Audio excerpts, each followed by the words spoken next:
These are real, ordinary people thrown into extraordinary, sometimes even supernatural situations. The characters have to be grounded, or you don't buy the premise. Bats is a big scope, it's big skies, lots of black things flying around. I actually created a sound out of bat wings, made it electronic and tried to make a swarm and things like that. We filmed it in Utah. It's set in a small Texas town, but okay, let's go to Utah. Because of so much night shooting, we were on splits, literally, from the beginning of the schedule. So, you're living like a vampire. You go to work at noon, and you don't get out till, midnight or 1 o'clock or something. And so it was a bit of a fever dream.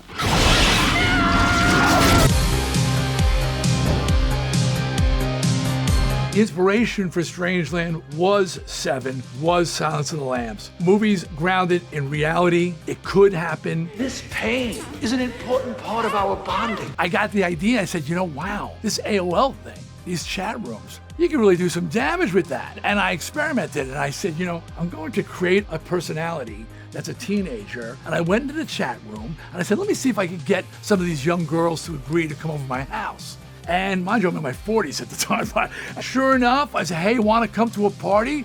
And this young girl goes, where, when? And I said, oh, shit. And I remember literally yanking the plug out of the wall because I was like, holy crap, it worked. You gotta love this technology. Urban Legend is about these college kids who are getting killed off one by one. And the hook is people are being killed with urban legends. The call's coming from inside the house. Could it be an urban legend? The cast of Urban Legend is impressive, and I think it says a lot about what was going on at that time, because every actor wanted to do a horror movie. As an actor, when you read the script, you're like, I'm still alive, I'm still alive. Ah, shit, they got me. But at least I lasted. There's only 15 pages left. All right, that's good, that's good. I think the killer in the back seat is probably the scariest, and I think we've all checked, we've all thought about it. I still check sometimes.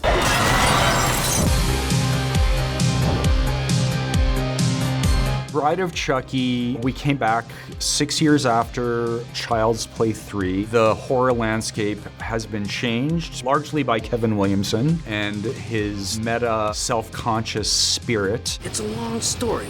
In fact, if it was a movie, it would take 3 or 4 sequels just to do it justice. I love the fact that even a homicidal, maniacal, reincarnated serial killer as a doll needs a little lovin' too. Tiffany, will you be my bride? Oh, Chucky. He and Tiffany in that movie have a kind of competition going on.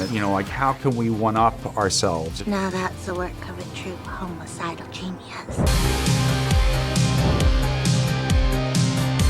Benny is a weasel, just backstabbing, just the worst. The challenge is to somehow still, you might root for Benny at certain points, but then you come to your senses and go, no. Steve Summers gave us the direction when they yell at each other. They're high schoolers. They're two guys that love getting under each other's skin. I've got all the horses! You're on the wrong side of the river! Luckily, we did the Morocco section first, and then we went to London for the second half of the film. As you can tell by looking at me, I wasn't someone born in the desert. Everybody got sick. I was so sick, I was seeing like 4 arms on myself. I was like out of it completely for days.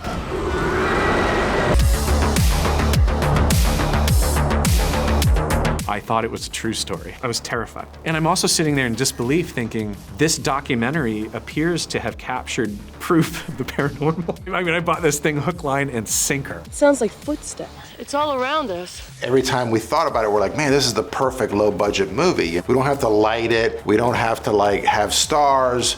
We don't even have to have music. The sound can be crappy. So the plan to do low budget, kind of do it ourselves, that was the thing all along. Not everybody was gonna get it, but we knew that the people that were paying attention to the beginning, when they see that, it's gonna freak them out. And was it real and this and that? We were just hoping that they would let us go with our original ending, and luckily they did.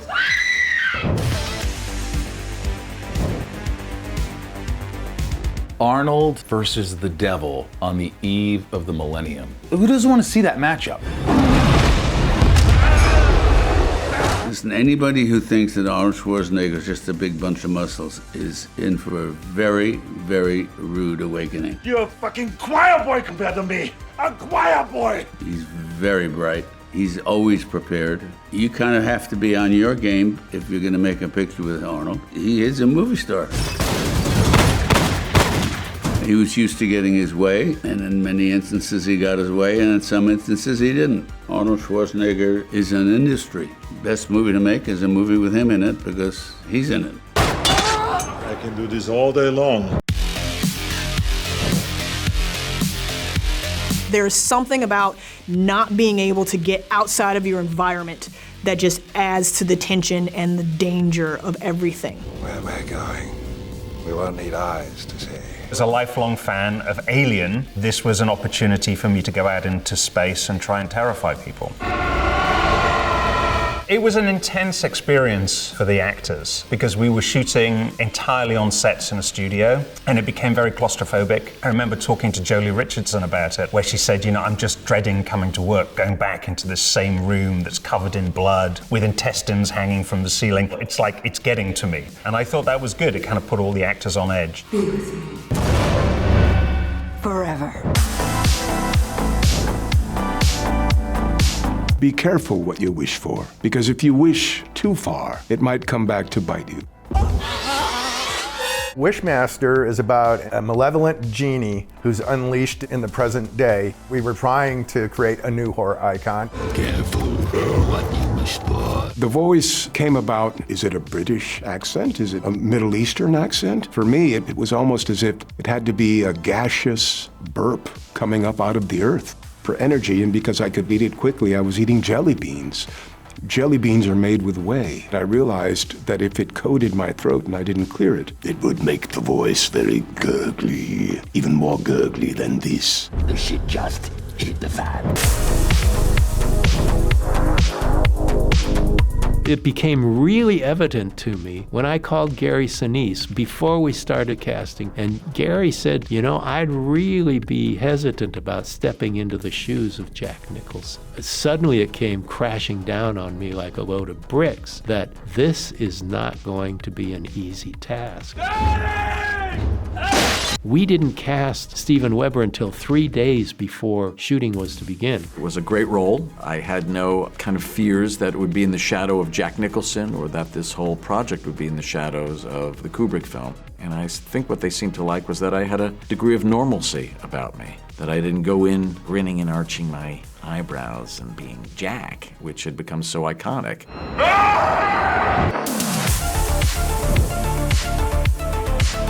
The Craft is a movie that asks the question, what if that group of very marginal girls at the other end of the cafeteria, what if they actually were witches, and what if they actually had magical powers?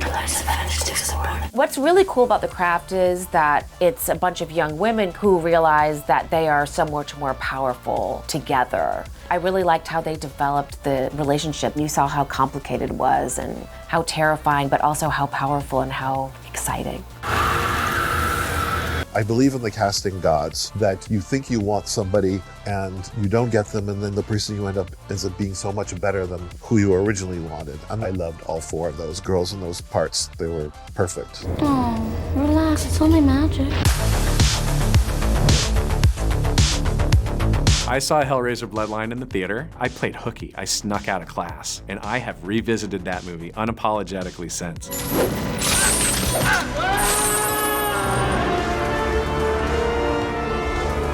Outer Space, why not? It's by far and away the most ambitious of all the Hellraiser screenplays. They kept messing with the ending. The whole point about going into outer space is that Merchant is bringing Pinhead there because he knows he is the end of the bloodline. And so he lures Pinhead to the space station, welcome to Oblivion, boom. The end. They wanted a happy ending. I am forever. Tales from the Hood is an anthology horror film that reflects what I thought was scary in the black community in the 90s when we made it. It's not the dead that you have to worry about. It's the people around you. This character, this racist politician, is an actor. You say, can I do that and try to put some humanity into him? Not make him right, but just make him human. So it's a little dangerous. For us, the horror was always human, and the monster or the supernatural or the paranormal was always redemptive. So we were killing the things that we hated for the most part. It was a way of getting back. Welcome to my world. In the Mouth of Madness kicks serious ass. It's one of my favorite Carpenter movies. Do you read Sutter Kane? These movies are about the end of everything. It's all homage to H.P. Lovecraft. It's not an homage to Stephen King. It's all Lovecraft, that crazy world of his. The Stygian world yawning blackly beyond. He had a sense of the apocalypse, the Cthulhu mythos, creatures imitating men, and monsters that are just beyond our grasp, are waiting for a portal to come in. Holy Toledo, really?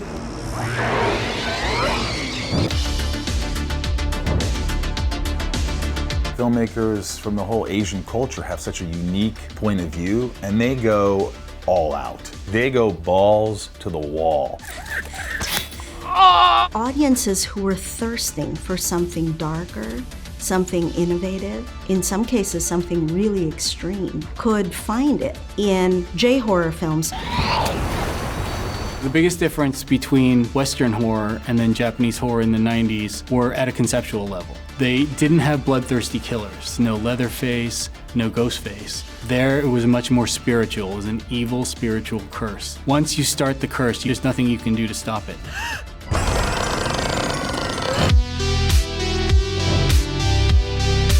Soundtracks, of course, are so important to the films themselves, but the 90s was perhaps the peak of the integration with a pop culture soundtrack, bands that you know, with the film.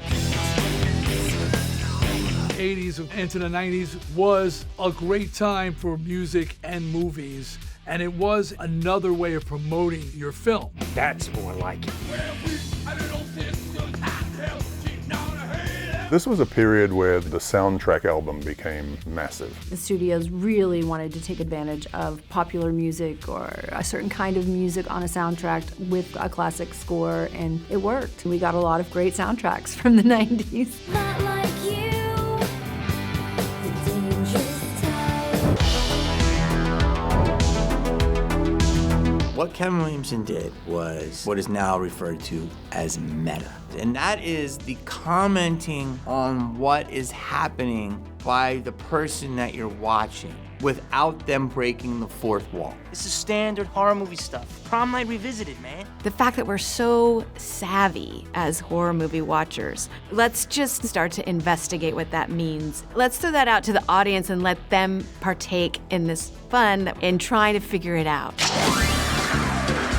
Scream is not the first movie to be a meta horror movie, but what Scream does is it takes that concept of meta filmmaking and it breaks it wide open in the mainstream. Suddenly, that's what everybody's talking about.